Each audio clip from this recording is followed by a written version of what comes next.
Another busy week in MLS with 10 sides in league action on Wednesday night. While Houston's Wilmer Cabrera became the latest coaching casualty as the pressure of the playoff race intensifies. We have the full set of fixtures from across the weekend, though, starting in Los Angeles. The LA Galaxy snapped a 3-game losing streak in midweek, with one man stealing the show yet again.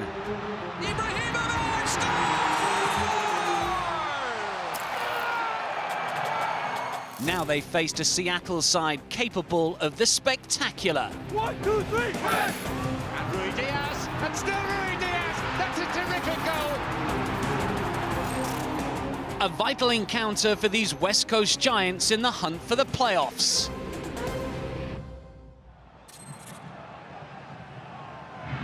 Commentary comes from Adam Virgo and Phil Blacker.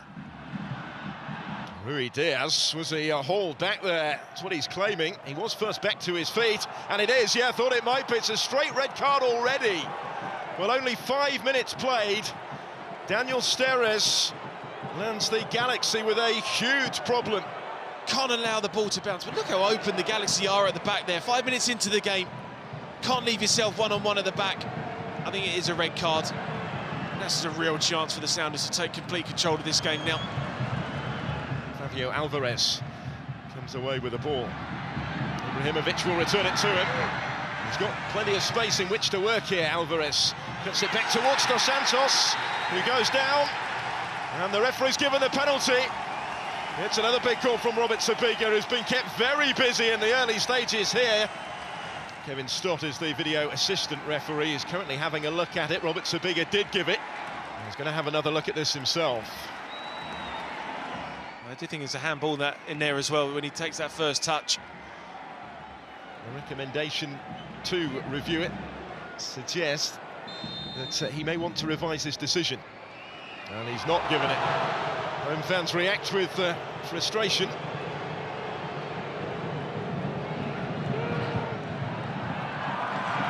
Jordan Morris, Dos Santos and Polenta trying to get back to him. Morris rides that challenge, then takes a tumble, Skjelvik across. It's with Ship to Raul Rui Diaz, surely. Scores for the Sounders. Emphatic finish from their top scorer. I'd say it's great advantage there from the referee. Ship then keeping his composure to put it to that right-hand side into the pathway of Raul Rui Diaz. And that's an excellent finish from the number 9. Rui Diaz on target for the first time since defeat at home to Portland almost a month ago. They're in the mood for more at the end of the half here. Morris teeing it up for Ladero. Rui Diaz is in again. Not quite this time. Well, that nearly was his double. And he will probably feel it should have been. Good save there from Bingham. Just comes out and closes that angle down really, really quickly. Makes himself big. Here's Felcher. Sebastian Leggett. Ibrahimovic! Brilliant goal. It's another trademark header from Zlatan Ibrahimovic, riding to the rescue for the Galaxy again. Well, you just can't keep him out of the headlines, can you? It's a great ball in from Felcher. Stepping up yet again when required. Felcher. Delivers the cross deep, down goes Ibrahimovic. And the referee's given it, I think, has he here? Well, it's another major moment. It's a Galaxy penalty. Again, he's up against Kim. They're both wrestling each other. It's a clever play, though, from Ibrahimovic. Huge moment, this one. Zlatan Ibrahimovic, who won the penalty for the Galaxy, scores the penalty for the Galaxy, right into the corner. You just run out of things to say about this great, great player. And again, he has come to the Galaxy's rescue.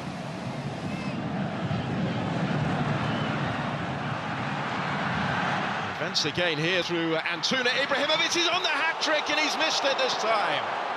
Well, you didn't expect that. Well, he is human, isn't he?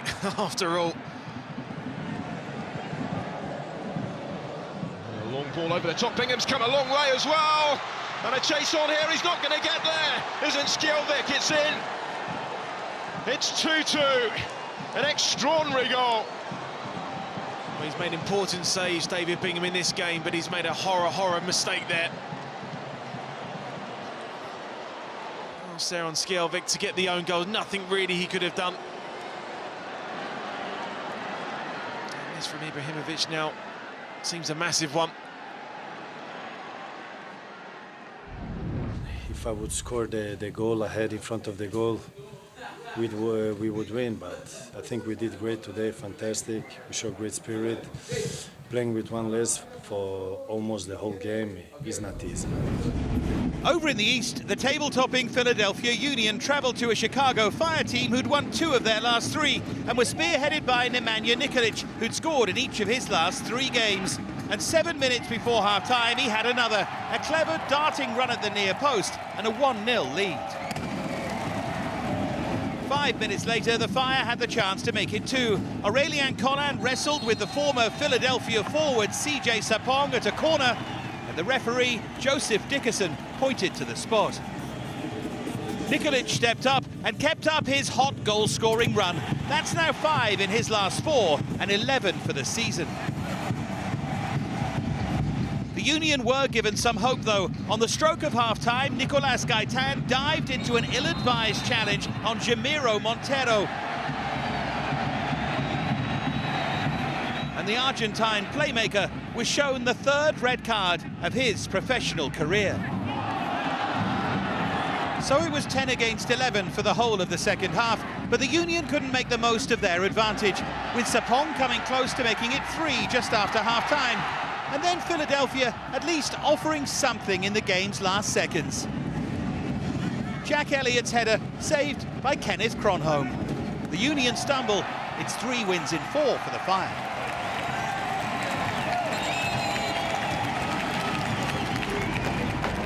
The Union's defeats meant that Atlanta United could go top with a win over the Portland Timbers at a packed Providence Park. An early breakthrough came for the Five Stripes when Josef Martinez's near-post header was blocked before Leandro Gonzalez Perez smashed home his first MLS goal for almost a year. This was the 3rd of 10 straight home fixtures for the Timbers, and in front of their fervent fans, they thought they'd levelled when Brian Fernandez stooped to head past Brad Guzan. However, the Argentine, who'd netted twice in his previous start, had made a move a split second too soon and was correctly called offside. Martinez has been a man on a mission in recent games, and last season's Golden Boot winner extended his own record for scoring in consecutive games to 11 by expertly firing home within a minute of the restart.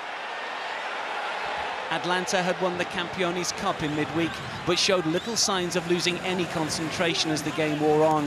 Guzan producing a stunning stop to deny Julio Cascante as Frank de Boer's side repeated their MLS Cup winning 2-0 scoreline from the last meeting between these two sides. Heading east, Bruce Arena was facing an old club in the New York Red Bulls and one of his former US players in Chris Armas. These two are in the thick of the playoff battle, and the Red Bulls came close early. Daniel Royer denied by Matt Turner. But the home team did take the lead 18 minutes in. Royer's cross not properly cleared, and Mark Szotkowski thumping home to give the Red Bulls the advantage.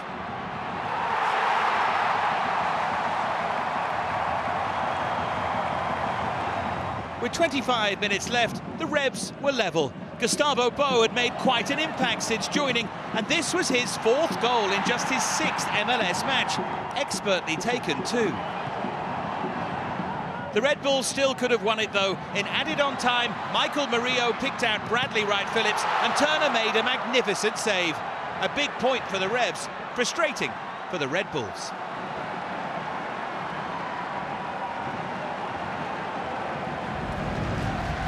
Cincinnati fans were drumming up support for new coach Ron Jans in the Dutchman's first home game in charge against New York City FC.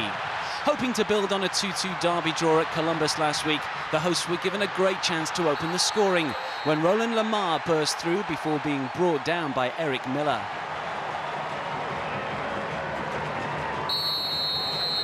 Emmanuel Ledesma stepped up, but Sean Johnson guessed the right way to chalk up his first spot kick save of the season.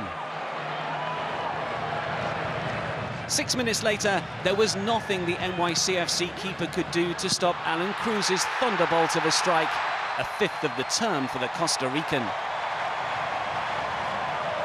But the orange smoke from the home fans' flares hadn't even lifted by the time the visitors equalised. Valentin Castellanos with a perfectly placed curler.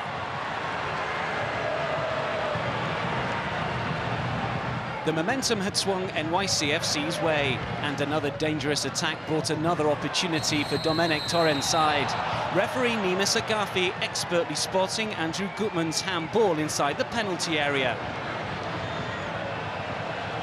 Maxi Morales had the responsibility, but Shemisław Tytoń matched Sean Johnson's heroics before gathering up Eber's opportunistic prod. The Brazilian forward, who has a happy knack of being in the right place at the right time, wouldn't be denied 10 minutes later, as he proved alert enough to force home Castellanos' somewhat fortunate assist. The Argentinian supplied a more definitive touch to put NYCFC 3-1 up, heading in Maxime Chano's flick from close range. And Castellanos' brace was matched by Eber. This goal all his own work, however, as the Bronx-based club registered their biggest away win in over 2 years.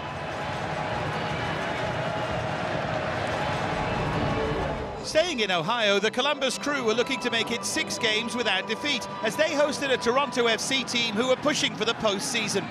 Pedro Santos had scored 3 in his last 3 and came close to giving the Crew the lead 24 minutes in. That effort the wrong side of the post, and 3 minutes before half-time, the away team did find the target. Jonathan Osorio with his first goal since the start of May. Columbus, though, drew level 3 minutes into the second half. This time, Pedro Santos got it right with a fabulously measured finish, his 9th of this breakout season for him. Suddenly the Crew looked the likelier winners, and substitute Luis Argudo came painfully close to giving them the lead. Quentin Westberg and the crossbar just about stood in the way. 8 minutes from the end, though, Columbus looked like they'd won it. David Akam allowed to run and then fire home his second MLS goal for the Crew. There was a late twist, though. Auro teasing in a cross as the clock ticked towards 90 minutes, and Josie Altidore nodding home an equaliser. A point, really, that helps neither side.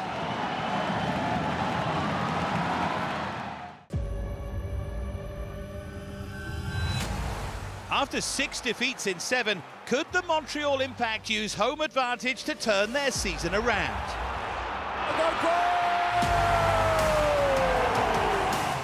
They hosted FC Dallas, who'd started to show a real eye for goal.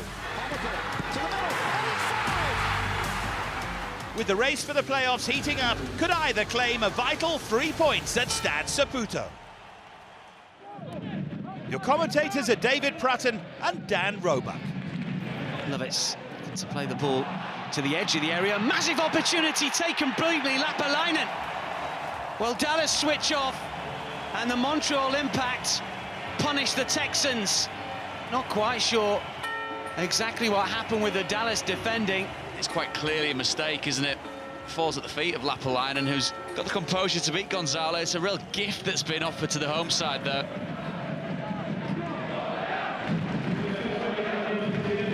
.45 is up, we'll have 60 more seconds. Ferreira gives it away, Lapalainen is through again here! Same results! Definitive finish for the second time, and the Finn at the double has given the Impact a second. Well, Lucho Gonzalez will be absolutely raging with this, because this by Ferreira, such a cheap giveaway. Square ball in the centre of the pitch that gets intercepted by Lapalainen. Well, it's not gone to plan at all for FC Dallas. Pack go down a more elaborate route, and it may well pay dividends here. Decent looking ball in, and an excellent finish. Okonkwo stretched out the boot and just about made enough contact. Into the edge of the 6-yard box. Delightful cross with the outside of the right foot by Tyder. Nice run on the blind side of the defence, but this one, my word, split second where perhaps that could have gone horribly wrong.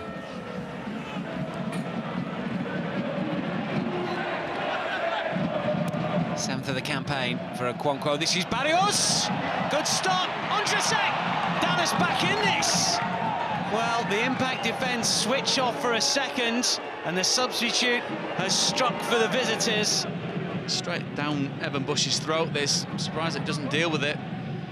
The question marks, when you look at the defenders looking at each other, they're probably thinking, is Ondrzejczyk offside? But I think as the ball gets hit towards goal by Barrios, it's just in line with the last man. Ondrzejczyk will knock it down. Barrios must score! Bush somehow does enough. However, was Barrios then shoved over? The referee says no. Massive opportunity for FC Dallas. It's wonderful play, isn't it? Ball up to the big man, flick down to the little man, buzzing around him. Looking around Barrios there, presuming that he'd been knocked to the floor illegally, but I think he did strike his hand as he was bringing it under control. Gonzalez can't believe it. He thinks it should have been the other way around and a penalty for FC Dallas. Bush this time under real pressure. Bush, Pepe's header. Was that handball? It might not matter. What's the referee going to give? Handball indeed. Now here's an opportunity. Impact concede the penalty. Definitely stopping the ball going towards Evan Bush's goal. It is Ziegler. Definitive finish, thumped into the net, and Dallas have another goal back. Superb penalty, isn't it? Struck with such conviction. Evan Bush, absolutely no chance whatsoever. Maybe, just maybe, there's an unlikely point on the cards here for FC Dallas. Plenty of white shirts to aim at then here. Barrios charged with the responsibility. Fair delivery, brilliant goal! Gladstone, the equaliser in the 90th minute. Luchi Gonzalez always believed, he didn't give up, and neither have his players. There's a wonderful late run, the ability to be able to find time and space in the opposition box when it comes to set-piece time. Right place at the right time. It is a fifth of the campaign for Hollingshead. Let's not forget here, the Montreal Impact were 3-0 up, and it's just fallen apart. FC Dallas's draw meant that runaway Western Conference leaders LAFC could book their place in the playoffs with victory at RSL, the team that put them out of the postseason in 2018. LAFC started powerfully and might have got in front on 21 minutes. Adama Diamonde and Diego Rossi somehow kept out. RSL had to defend against wave upon wave of attacks. Jordan Harvey and Latif Blessing combining to tee up Diamonde, whose effort was blocked on the line by Aaron Herrera. Referee Baldomero Toledo initially gave a penalty and sent off Herrera for handball, until a video review showed that the ball hadn't touched Herrera's arm. Decision reversed, as the player made sure we all knew why. And then 3 minutes into the second half, the game took another turn. Everton Luiz was pulled down by Walker Zimmerman, a second yellow card of the game for him, and LAFC down to 10 men for most of the second half. Into the final half hour though, and Bob Bradley's team found that elusive bit of magic. Diamonde finding Vela, who was fouled by Herrera, and this time it was an LAFC penalty and an unfortunate red card for Herrera, his first ever in MLS.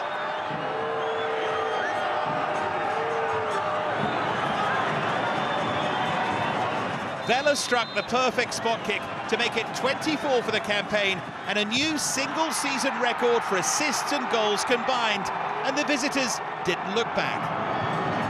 8 minutes from time, Diamonde ran through to make it 2-0 and put LAFC into the playoffs for the second consecutive year.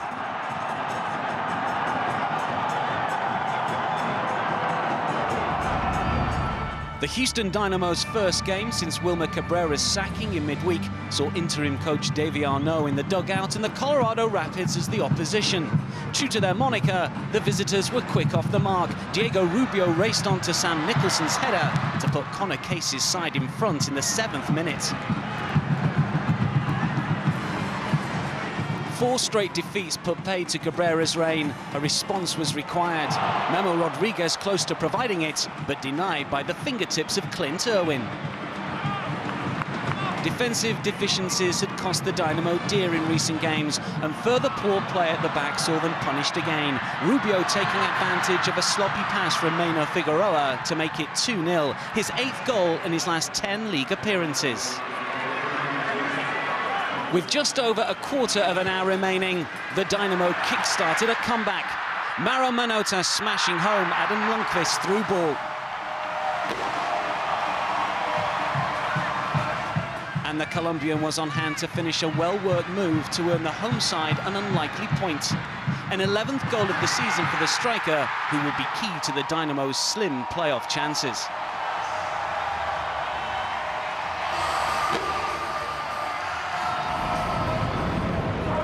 Adrian Heath and Minnesota United were looking for a 6th win in their last 7 home games as they faced an Orlando City team who are still pushing for a playoff place in the East. They might have gone in front 25 minutes from the end when substitute Robin Lurd was denied a first MLS goal by Brian Rowe. And the visitors built on that moment of excellence a couple of minutes later.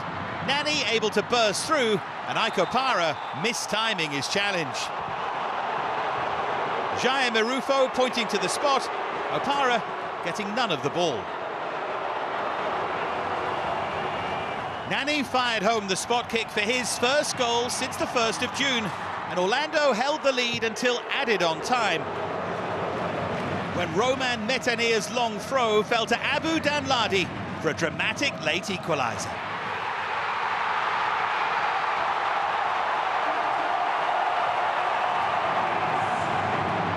Even more dramatically, Orlando came again and thought they'd won a penalty when Chase Gasper handled Tesho Akindele's shot. A review showed that Akindele had been in an offside position though, and so panic over for the Loons, whose late rally at least kept them on course. Sporting Kansas City's diminishing playoff hopes needed a shot in the arm as they faced the San Jose Earthquakes. Chris Wondolowski's record-breaking season continued. His glancing header opened the scoring and meant a double-digit goal haul for the 10th consecutive campaign. The Quakes only held on to their lead courtesy of a brilliant stop from Daniel Vega, who acrobatically saved Johnny Russell's powerfully hit long ranger. SKC hadn't won a match after conceding the first goal of the game all season, but a comeback success was on when Benny Feilhaber netted his first goal since returning to the club, with which he won the 2013 MLS Cup. A second SKC goal nearly came after some fancy footwork from Daniel Shalawi set up Roger Espinoza, but the veteran found Vega in inspired form once again. Peter Vermees's team refused to give up, and when Russell's free kick cannoned off the post, Graham Smith was on hand to force in the winner. His first MLS goal giving SKC just a second home win since late May, much to the relief of the locals. Our final match featured a Vancouver team who hadn't won at home since May the 25th, taking on a DC United side who'd won only once away since the end of April. The Caps went in front 18 minutes in, Jordi Reyna beating a static-looking Bill Hamid. DC nearly drew level moments later, Ulysses Segura chasing forward and Maxime Crepeau doing well to keep out the shot. Vancouver had the better chances and came close to a second as the game approached the hour. Derek Cornelius denied elastically by Hamid. And a minute later, Reyna came close to a second. Hamid beaten by his dipping effort, the crossbar keeping him out. The Caps deserved the win, but 4 minutes from the end, DC very nearly grabbed an equaliser. Substitute Luciano Acosta heading onto a post, as Vancouver could finally celebrate another win at home. Despite that win, Vancouver remain bottom of the Western Conference. At the top, LAFC have punched their playoff ticket in double quick time, with a record-breaking 9 games to spare. Atlanta go above Philadelphia into first place in the East, with NYCFC in third with 2 games in hand on the Five Stripes and 3 on the Union. A single point separates 6th and 9th. We leave you with LAFC's history maker. Carlos Vela. He's got the Major League Soccer record now, combined goals and assists in a season. Without the team, it's not possible, so it's like record for everybody, and we are really happy to have it. This copyrighted telecast of Major League Soccer may not be retransmitted, reproduced, or rebroadcast without the express written consent of Major League Soccer.